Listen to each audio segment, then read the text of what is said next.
जय हिंद। आप सभी का एफडी क्लासेस में स्वागत है। दोस्तों, आज हम 29 दिसंबर को जितने भी इंपॉर्टेंट महत्वपूर्ण करंट अफेयर बनेंगे सभी को डिस्कस करेंगे। साथ ही जो कल हमने इंपॉर्टेंट क्वेश्चन देखेंगे एक बार रिवाइज करते भी जाएंगे। तो देखिए, सबसे पहले देखिए दोस्तों, कल जो क्वेश्चन डिस्कस किए थे जिसमें कायाकल्प राज्य स्तरीय पुरस्कार 2023-24 में प्रथम पुरस्कार किस जिला को सम्मानित किया गया है। तो याद रखना है दोस्तों, इसमें दुर्ग जिला को, किसे, दुर्ग जिला को सम्मानित किया है। दूसरा सम्मान और दूसरा किसे दिया है, तो ये भी याद रखिए, कोंडागांव को। दूसरा सम्मान कोंडागांव को दिया गया है, इसके थोड़ा याद रखिए। इसके बाद देखिए, राष्ट्रीय गुणवत्ता अश्वाना मानक प्रमाण पत्र से सम्मानित उप स्वास्थ्य केंद्र पाकनी, ये भी हमने कल डिस्कस किया है।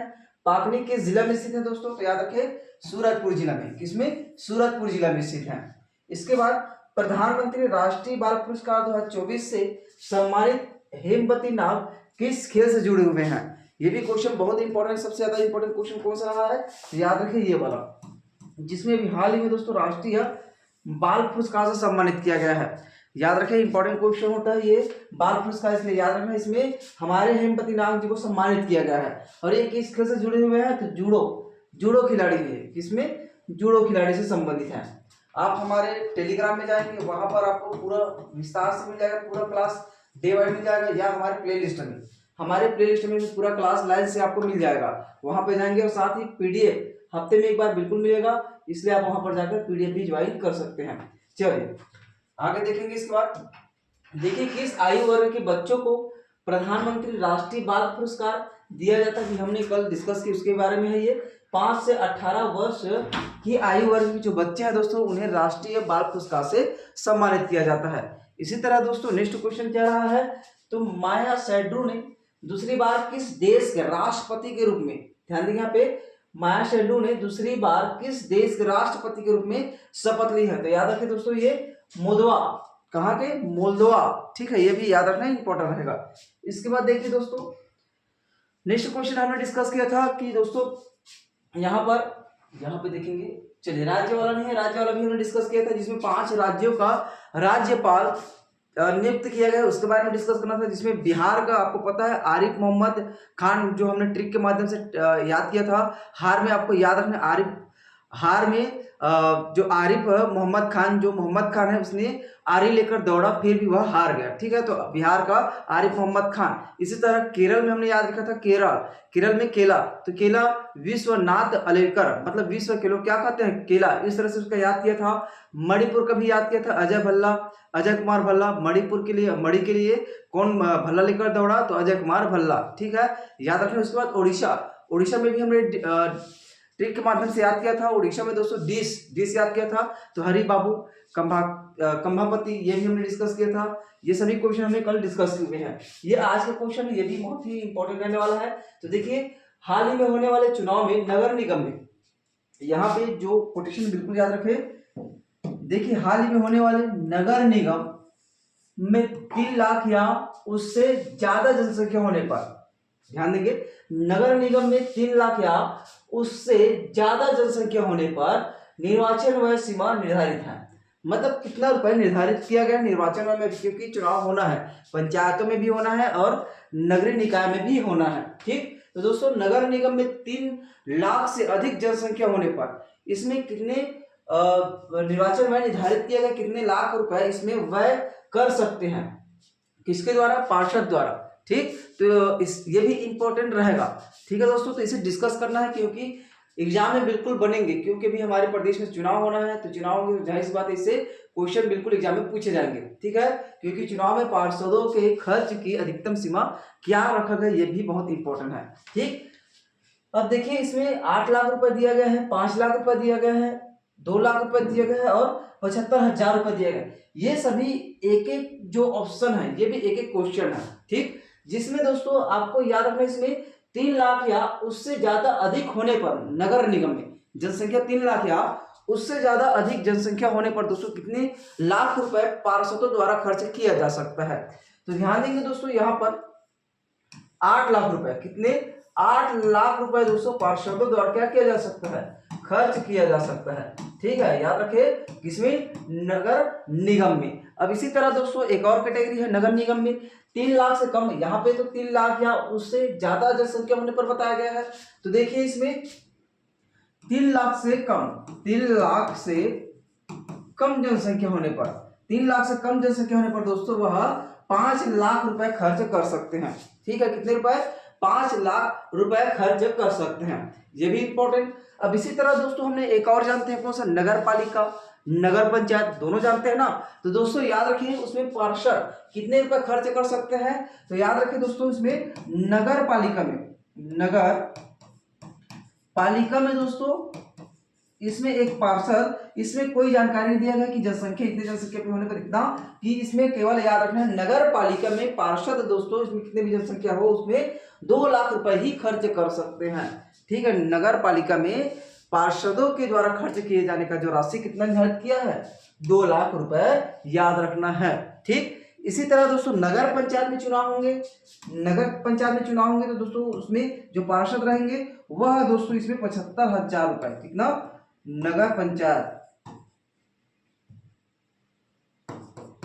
नगर पंचायत, ठीक है, नगर पंचायत में दोस्तों 75,000 रुपए उनके लिए निर्धारित किया गया है। ये ऑनलाइन क्वेश्चन है, पुट वाले क्वेश्चन है और new update, new latest update है। ठीक है, इसलिए इसे याद रखना बहुत जरूरी है। ठीक है, और दोस्तों इससे पहले हमने एक क्वेश्चन और आपको बताया था कि दोस्तों इसमें जो चुनाव में मेयर और अध्यक्ष के द्वारा जो अधिकतम सीमा कितना निर्धारित किया है खर्च की सीमा, पिछले क्लास में ही हमने डिस्कस किया था।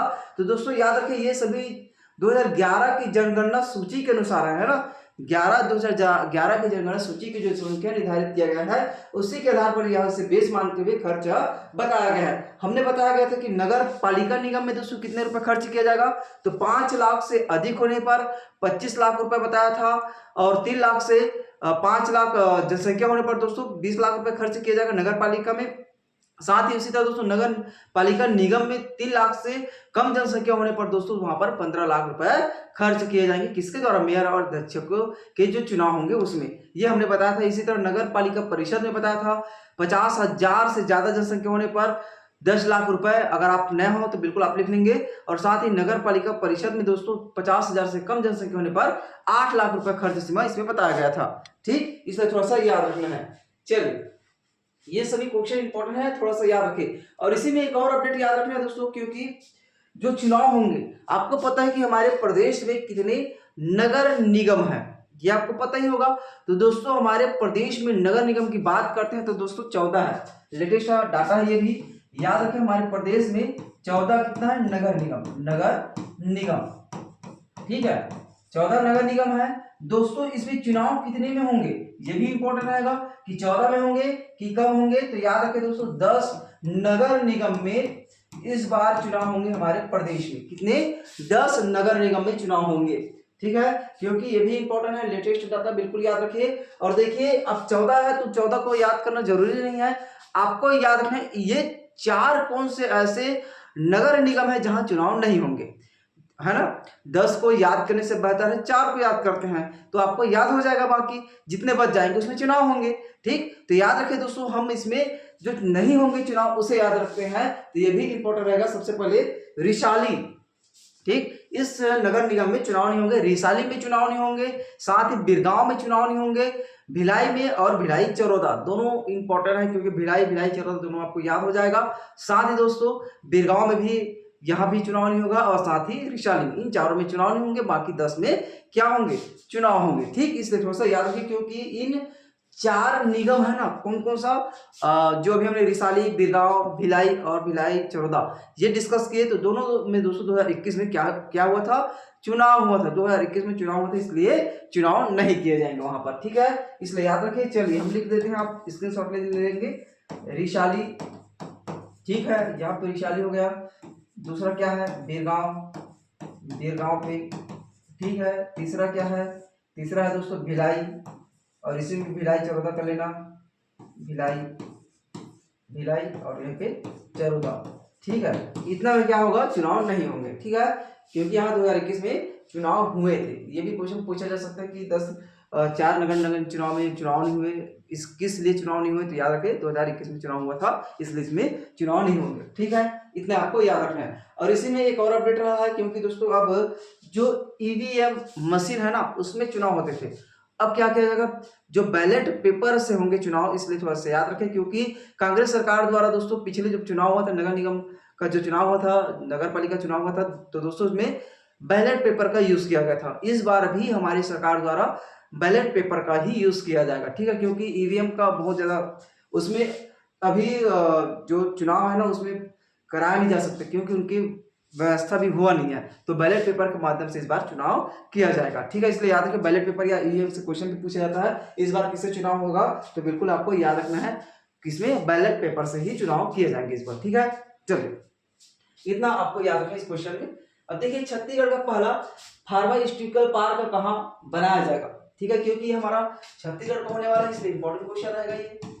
याद रखें छत्तीसगढ़ का पहला फार्मास्यूटिकल पार्क कहाँ बनाया जाएगा, ध्यान देंगे तो वेरी इंपॉर्टेंट है। देखिए ये रायपुर में ही स्थित है और रायपुर में बनाया जाएगा, तो दोस्तों याद रखें रायपुर का पूरा नाम इसमें दिया गया है, छोटी छोटी जगह है याद रखें, जिसमें तूताग्राम रायपुर में भी है, अभनपुर रायपुर में भी है, माना रायपुर में ही है, और टाटीबंध भी कहाँ है, रायपुर में ही है। इनमें से एक स्थान ऐसा है जहां पर दोस्तों बनाया जाएगा, और साथ ही याद रखें इंपॉर्टेंट क्वेश्चन है ये, क्योंकि छत्तीसगढ़ का पहला पार्क है, ठीक है, फार्मा पार्क, इसे फार्मा पार्क से भी क्वेश्चन पूछा जा सकता है, ठीक है। छत्तीसगढ़ का पहला फार्मा पार्क कहाँ बनाया जाएगा, ये भी क्वेश्चन बनते हैं ना, तो याद रखें दोस्तों कहाँ पर, तूताग्राम में बनाया जाएगा, ये भी इंपॉर्टेंट है। और याद रखें दोस्तों इसके जो अनुसंधान है इनके लाभ क्या होगा, ये भी इंपॉर्टेंट है। फार्मास्यूटिकल पार्क का बनाए जाने से नए अनुसंधान विकास और अंतरराष्ट्रीय निवेश में वृद्धि होगा, ठीक है। इसलिए याद रखें छत्तीसगढ़ जो राज्य औद्योगिक विकास निगम है, ठीक है, कौन सा, हमारा जो छत्तीसगढ़ औद्योगिक विकास निगम है उसके द्वारा इसे बनाया जाएगा दोस्तों। इनकी स्थापना के लिए 141.84 एकड़ भूमि इसके लिए चिन्हांकित कर दिया गया है। कितनी एकड़ बनाया जाएगा, 141 एकड़ में, ठीक है। और याद रखिए छत्तीसगढ़ का पहला होने वाला है, इसलिए बिल्कुल क्वेश्चन इससे पूछे जा सकते हैं, आपको इसे याद रखने कोटवाल भी क्वेश्चन में पूछे जाते हैं। चलिए देखिए इस तरह से बनेगा हमारे जो प्रदेश में फार्मास्यूटिकल पार्क बनेंगे, तो उसमें दवाइयाँ थोड़ा सस्ता हो जाएगा, साथ ही जो उनमें जो प्रयोग होंगे उसमें रोजगार के अवसर भी प्राप्त होंगे हमारे प्रदेश के जो युवा हैं, ठीक। इसलिए याद रखना दोस्तों ये जमीन में से बनाया जाएगा, लेटेस्ट डाटा है, ठीक है, बिल्कुल। चलिए आगे बढ़ते हैं। अब देखिए छत्तीसगढ़ के किस अंचल में झूमर गीत, वेरी इंपॉर्टेंट, ये झूमर गीत दोस्तों ये हमारा छत्तीसगढ़ का प्रॉपर गीत नहीं है झूमर गीत, लेकिन हमारे उत्तर भारत में ज्यादातर झूमर गीत का प्रयोग करते हैं, जिसमें उत्तर प्रदेश है, झारखंड की तरफ भी है, बिहार में भी झूमर गीत प्रचलित है। उसी का देख रहे दोस्तों हमारे प्रदेश में भी झूमर गीत का प्रचलन शुरू हो गया है। तो दोस्तों याद रखिए छत्तीसगढ़ किस अंचल में झूमर गीत प्रचलित है। अब देखिए अब हमने बता दिया कि उत्तर भारत में बात करें, तो उत्तर भारत में बात कर रहे हैं, तो दोस्तों जाहिर सी बात है कि उत्तर भारत के प्रभाव में हमारा कौन सा है, तो बिल्कुल सरगुजा अंचल, ठीक। इनका सही आंसर क्या हो जाएगा यहाँ पे, सरगुजा अंचल, ठीक है, इनका सही आंसर क्या है, सरगुजा अंचल में दोस्तों झूमर गीत प्रचलित है। अब ये झूमर गीत है दोस्तों, इसके बारे में डिस्कस करेंगे, झूमर गीत के बारे में। देखिए उत्तर भारत में प्रचलित झूमर गीत कालांतर में सरगुजा अंचल में प्रवेश किया है। अब देखिए कहाँ सरगुजा अंचल हो गया, झूमर गीत यानी झूम कर गाए जाने वाला गाना, ठीक है। ये झूमर का मतलब होता है दोस्तों झूम कर गाया जाने वाला क्या है, ये गाना है, ठीक है। इसलिए याद रखिए झूमर गीत को। और साथ ही याद रखिए दोस्तों किस जनजातियों में सबसे ज्यादा इसे गाया जाता है। भाई जनजाति हमारे उत्तर छत्तीसगढ़ में भी प्रवेश करते हैं, साथ ही दक्षिण में, पूरे भारत में जनजाति है हमारे छत्तीसगढ़ में, है ना। तो दोस्तों इसमें किस जनजाति द्वारा स्पेशल इस झूमर गीत को गाया जाता है, नृत्य किया जाता है, तो याद रखें दोस्तों इसमें पंडो जनजाति, ध्यान देंगे क्वेश्चन पूछे जाते हैं, तो पंडो जनजाति को याद रखना है, जनजाति द्वारा, ठीक है दोस्तों, जनजातियों द्वारा क्या किया जाता है, ये नृत्य किया जाता है, प्रचलित गीत भी गाया जाता है। अब याद रखना है दोस्तों ये झूमर गीत है ना, किसके स्तुति में, किसको मनाने के लिए या किसके लिए यह गाया जाता है, ये भी इंपॉर्टेंट रहेगा। तो देवी माँ और साथ ही शिव जी की स्तुति के लिए, स्तुति की बात करते हैं, किसकी स्तुति में इसे गाया जाता है दोस्तों, तो याद रखिए देवी माँ, ठीक है, और साथ ही और किसके लिए, शिव भगवान के लिए, ठीक है, शिव भगवान के लिए दोस्तों यह झूमर गीत गाया जाता है। ठीक, ये भी इंपॉर्टेंट है, याद रखें किसकी स्तुति क्वेश्चन पूछे जाते हैं, किस जनजाति द्वारा, तो पंडो जनजाति द्वारा। ठीक है दोस्तों, अब इस गाना में विशेष क्या है, इस झूमर गीत में विशेष क्या है, तो याद रखें इन गीतों में जहां प्रेमी प्रेमिका के संबंधों यानी कि उनके संबंध सहयोग वियोग के बहाने इसमें बातें होती हैं, जिसमें दोस्तों सहयोग और वियोग के इसमें क्या होते हैं, बात होते हैं। वहीं पति पत्नी के नोकझोंक और देवर भाभी के हंसी मजाक ठिठोली इस गाने के माध्यम से प्रस्तुत किया जाता है। और साथ ही दोस्तों इसमें वाद्य यंत्र किसका प्रयोग किया जाता है, यहीं पे लिखे वाद्य यंत्र, वाद्य यंत्र। ठीक है, वाद्य यंत्र के बारे में बात करते हैं दोस्तों, तो यहाँ पर किसका वाद्य यंत्र आता है, मादर का, किसका, मादर का वाद्य यंत्र इसमें प्रयोग किए जाते हैं। ठीक है, इस नृत्य में किसका प्रयोग किया जाता है, मादर का वाद्य यंत्र का इसमें प्रयोग किया जाता है, जिसमें दोस्तों युक्ति द्वारा क्या किया जाता है, मोरनी का, मोरनी की तरह दोस्तों इसमें झूमकर डांस किए जाते हैं। किसके द्वारा, मतलब इसमें याद रखें मयूर पंख का भी महत्व है, यहीं पे लिखे मयूर, मयूर पंख, किसका, मयूर पंख का भी महत्व है, का महत्व। ठीक है, ये भी महत्वपूर्ण है, इंपॉर्टेंट है, मयूर पंख का भी इसमें क्या है, महत्व है। शादी विवाह के समय दोस्तों इस गीत का आयोजन ज्यादातर देखा जाता है, किसमें, शादी विवाह में। अब समय किस समय, तो दोस्तों शादी ब्याह के समय आप लगा सकते हैं, क्वेश्चन रहेगा तो शादी ब्याह। ठीक है, शादी ब्याह के समय इसका नृत्य किया जाता है इस झूमर गीत के माध्यम से, इसलिए थोड़ा सा याद रखना, इसमें गायन भी होता है और साथ ही नृत्य भी होता है। क्वेश्चन पूछा जाता है कि झूमर गीत किस तरह के गीत है, तो इसमें गायन भी होता है, मतलब गाना भी गाया जाता है और नृत्य भी किया जाता है। ठीक है, इतना आपको याद रखना है। ठीक है, चलिए अब देखिए champion of the earth award 2024 से किसे सम्मानित किया गया है। ठीक, ये भी इंपॉर्टेंट है, champion of the earth award 2024 किसे सम्मानित किया गया है। सबसे पहले बात करेंगे दोस्तों, ये champion of the earth award किसके द्वारा दिया जाता है, ये भी इंपॉर्टेंट रहेगा। ध्यान देंगे दोस्तों, ये अवार्ड दोस्तों यूएनईपी द्वारा दिया जाता है। अब ये यूएनईपी क्या है, ये भी तो याद रखना जरूरी है, तो याद रखें दोस्तों ये यूएनईपी क्या है, तो याद रखें यूनाइटेड, जो हमारे संयुक्त राष्ट्र है उसके यूनाइटेड नेशन इन्वायरमेंट प्रोजेक्ट, इनका फुल फॉर्म क्या होता है, तो याद रखें दोस्तों संयुक्त राष्ट्र पर्यावरण कार्यक्रम। ठीक है, कार्यक्रम। ठीक, इनका फुल फॉर्म क्या होता है, तो याद रखें संयुक्त राष्ट्र पर्यावरण कार्यक्रम द्वारा दोस्तों यह अवार्ड दिया जाता है। Champion of the earth award 2024 से सम्मानित किसे किया गया है, ये इंपॉर्टेंट क्वेश्चन है। और याद रखें दोस्तों संयुक्त राष्ट्र पर्यावरण के क्षेत्र में, संयुक्त राष्ट्र जो पर्यावरण के क्षेत्र में दिए जाने वाला सबसे बड़ा पुरस्कार है, सबसे बड़ा पुरस्कार है, जिसमें हमारा भारत के एक व्यक्ति का नाम भी इसमें शामिल है। ठीक है, जिसमें भारत के एक व्यक्ति का नाम इसमें शामिल है। चार ऑप्शन आपको देखने को इसमें मिल रहा होगा। तो दोस्तों इसमें देखिए माधव गाडगिल या डॉक्टर राजेंद्र शर्मा जी या दिनेश पोर्ते या वी राम सुब्रमण्यम। ठीक, वेरी इंपॉर्टेंट है, तो याद रखिए दोस्तों इनका सही आंसर क्या हो जाएगा, इनका सही आंसर है दोस्तों माधव गाडगिल को। किसे, माधव गाडगिल को दोस्तों champion of the earth award 2024 में, जिसमें लाइफ टाइम अचीवमेंट, इस अवार्ड में दोस्तों अलग अलग कैटेगरी निर्धारित किए गए हैं। इसमें कुल 5 कैटेगरी निर्धारित किए गए, जिसमें से दोस्तों लाइफ टाइम अचीवमेंट अवार्ड से किसे दिया गया है, तो हमारे माधव गाडगिल को दिया गया है। इसलिए थोड़ा सा याद रखिए, यहीं पे लिखे लाइफ टाइम अचीवमेंट पुरस्कार। ठीक है, लाइफ टाइम, ये भी इंपॉर्टेंट रहेगा, इसलिए बिल्कुल याद रखिए, एक एक क्वेश्चन इसमें पूछे जाते हैं। अचीवमेंट पुरस्कार, ठीक है, किसे दिया गया है, तो याद रखिए इसे माधव गाडगिल जी को दिया गया। ये हमारे भारत के व्यक्ति हैं। ठीक है, इसे थोड़ा सा याद रखें। और साथ ही दोस्तों इसी में एक और पॉइंट याद रखेंगे, क्योंकि क्वेश्चन पूछा जा सकता है। एक पॉइंट क्या है इसमें कि दोस्तों इसे अन्य प्राप्तकर्ता champion of the earth award 2024 में अलग अलग कैटेगरी निर्धारित किया गया था, जो इसमें और साथी रहे हैं उनका नाम भी यहीं पे लिख लेते हैं, क्योंकि ये इंपॉर्टेंट है। ये तो आपको याद होगा संयुक्त राष्ट्र जो पर्यावरण कार्यक्रम है, तो याद रखें दोस्तों सोनिया गुजवारा, सोनिया गुजवारा ये भी इसके सहयोगी जो 5 व्यक्ति हैं। और साथ ही दोस्तों इसमें एक और नाम है, पांचों का नाम बिल्कुल याद रखिए, एमी बोर्स। कौन सा? एमी बोर्स, ठीक है, ये हो गया। और यहीं पे दूसरा नाम क्या है, 1 2 हो गया, 2 हो गया, हाँ, लुई लू क्वी, ये नाम थोड़ा है, लू क्वी, ठीक है, इसे सम्मानित किया गया है। और एक और नाम है इसी में दोस्तों, एक और नाम है शेकेम।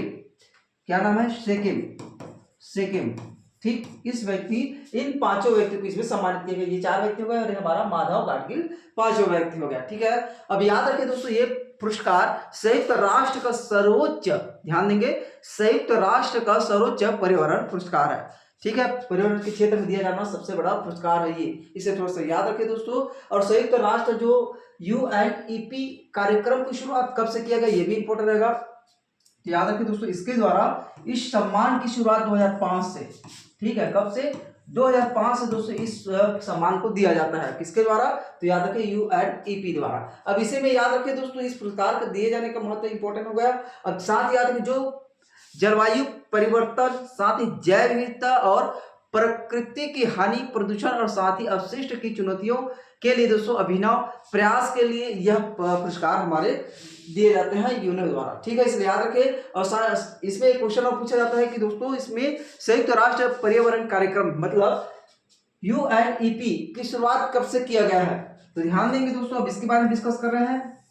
UNEP की शुरुआत कब से किया गया है, तो याद रखिए दोस्तों, इसका शुरुआत 1900, ध्यान देंगे, 1972 से इनका शुरुआत किया गया है। कब से? 1972 से इनका शुरुआत किया गया है। और याद रखिए दोस्तों, इनका मुख्यालय, इनके मुख्यालय कहाँ है, तो ये भी इंपॉर्टेंट रहेगा, नैरोबी में। कहाँ? नैरोबी। नैरोबी कहाँ है, ये भी इंपॉर्टेंट रहेगा, नैरोबी, ठीक है, कहाँ? नैरोबी से।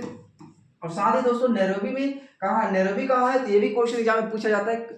नैरोबी केन्या, केन्या में है, कहाँ? केन्या, ठीक है, याद रखना, ये भी इंपॉर्टेंट रहेगा, ठीक। इतना पॉइंट आपको इस क्वेश्चन के संबंध में बिल्कुल आपको याद रखना होगा। और साथ ही दोस्तों UNEP में कितने सदस्य हैं, सदस्य देश की बात करते हैं इसमें दोस्तों, तो 193 सदस्य हैं। कितना? 193 सदस्य इनमें शामिल हैं, ठीक। इसलिए थोड़ा सा याद रखिए, इंपॉर्टेंट क्वेश्चन होता है ये, ठीक है, क्योंकि यूएनए से बहुत सारे एग्जाम में क्वेश्चन पूछे जाते हैं आने वाले एग्जाम में, जैसे कि वाईपम PSC और SSC, रेलवे, GD, ये सभी में एग्जाम में क्वेश्चन बिल्कुल इससे बनते हैं, तो बिल्कुल याद रखना है। डायरेक्ट क्वेश्चन क्या बनते हैं इसमें, UNEP का शुरुआत कब से किया गया, ये भी क्वेश्चन एग्जाम में पूछा जाता है, 1972 दिया रहता है, ये हिस्ट्री का क्वेश्चन हो जाता है। साथ ही इनके मुख्यालय कहाँ, ये भी क्वेश्चन पूछा जाता है, बहुत सारे क्वेश्चन पूछे जाते हैं। अब इसके अंदर में पूछेंगे तो ये पुरस्कार पूछेगा, पुरस्कार बहुत इंपॉर्टेंट, क्योंकि पुरस्कार इसका सबसे बड़ा सम्मान है, ठीक, तो इसलिए थोड़ा सा याद रखिए। अब चलिए देखिए, श्रीलंका भारत द्विपक्षीय नौसैनिक अभ्यास श्रीनेक्स, कौन सा? श्रीनेक्स 24, जो अभी इस सत्र में आयोजित किया गया है, तो बिल्कुल याद रखिए दोस्तों, भारत श्रीलंका। पहला क्वेश्चन यही पूछा जाता है कि दोस्तों श्रीनेक्स अभ्यास किन 2 देशों के बीच किया जाता है। पहला क्वेश्चन यहाँ पे किन किन 2 देशों के बीच किया जाता है, तो आपको आपके पास ये आंसर रहेगा, भारत और श्रीलंका के बीच द्विपक्षीय अभ्यास श्रीनेक्स किया जाता है, ठीक है। अब इसमें देखिएगा, ये अभी वर्तमान में 2024 में कहाँ आयोजित किया गया है, ये क्वेश्चन है, ठीक है, कहाँ आयोजित किया गया है, तो याद रखें दोस्तों, ये अभी हाल ही में विशाखापट्टनम में, कहाँ? विशाखापट्टनम में आयोजित किया गया, इसे थोड़ा सा याद रखना है, ये भी क्वेश्चन बहुत इंपॉर्टेंट क्वेश्चन है, क्योंकि दोस्तों इस तरह से जो अभ्यास है, संयुक्त अभ्यास है, उससे एग्जाम में क्वेश्चन पूछा जाता है। अगर एक बार अपने एग्जाम दिलाए होंगे तो बिल्कुल आपको पता होगा। अब देखिए दोस्तों, इसमें तिथि, ये कब से कब तक आयोजित किया गया है विशाखापट्टनम में, तो वेरी इंपॉर्टेंट है, याद रखना, 17 से, कब से? 17 से दोस्तों 20 दिसंबर को, ठीक है, 17 से 20 दिसंबर को ये आयोजित किया गया विशाखापट्टनम में। साथ ही याद रखें दोस्तों, इसमें एक क्वेश्चन पूछा जाता है कि हमारे भारत के कौन कौन से जहाज इसमें भाग लिए थे, तो याद रखिए, भारत से दोस्तों इसमें INS सुमित्रा, याद रखिए, INS सुमित्रा, ठीक, ये भाग लिए थे हमारे भारत से, ये क्वेश्चन एग्जाम में पूछे जाते हैं। और साथ ही दोस्तों इसमें एक क्वेश्चन और पूछा जाता है, ये भारत से हो गया, तो दोस्तों श्रीलंका से कौन इसमें शामिल होने के लिए आए थे, तो ये भी याद रखें, श्रीलंका से, ठीक है, क्योंकि इससे भी क्वेश्चन पूछेंगे, तो जाहिर सी बात है बिल्कुल आपको याद ही रखना है। श्रीलंका से दोस्तों इसमें SLN, यहाँ पे SLNS, ठीक, SLN दोस्तों सायूरा, ठीक है, याद रखिए, सायूरा, ये यहाँ पर भाग लेने के लिए आए थे इस अभ्यास में। ठीक, इसलिए थोड़ा सा याद रखिए इनके उद्देश्य क्या रहा है इसे जो अभ्यास को करने से। तो दोस्तों याद रखिए पेशेवर और सामाजिक आदान प्रदान के माध्यम से परस्पर समझ को बढ़ाना इनका प्रमुख उद्देश्य रहा है इस अभ्यास का। भारत श्रीलंका द्विपक्षीय नौसैनिक अभ्यास नेक्स्ट, इसलिए याद रखें ये भी इंपॉर्टेंट क्वेश्चन। ठीक है, इनका सही आंसर क्या हो जाएगा, विशाखापट्टनम में ये आयोजित किया गया है। ठीक है दोस्तों, अब नेक्स्ट क्वेश्चन की तरफ आगे बढ़ते हैं। देखिए राष्ट्रीय मानवाधिकार आयोग के नए अध्यक्ष, अभी हाल ही में दोस्तों राष्ट्रीय मानव अधिकार आयोग के नए अध्यक्ष किसे नियुक्त किया गया है। ठीक है, इंपॉर्टेंट क्वेश्चन। तो देखिए दोस्तों इसका सही आंसर क्या हो जाएगा, वी राम सुब्रमण्यम जी को दोस्तों अभी हाल ही में राष्ट्रीय मानव अधिकार आयोग का अध्यक्ष चुना गया है, मतलब NHRC का न्यू अध्यक्ष चुना गया है। याद रखें दोस्तों इनमें क्वेश्चन पूछा गया था हिस्ट्री का, अगर क्वेश्चन इसमें लेंगे तो दोस्तों क्वेश्चन रहा है कि राष्ट्रीय मानव अधिकार आयोग की स्थापना कब किया गया या गठन कब किया गया है। तो याद रखें 12 अक्टूबर 1993 में। कब, 12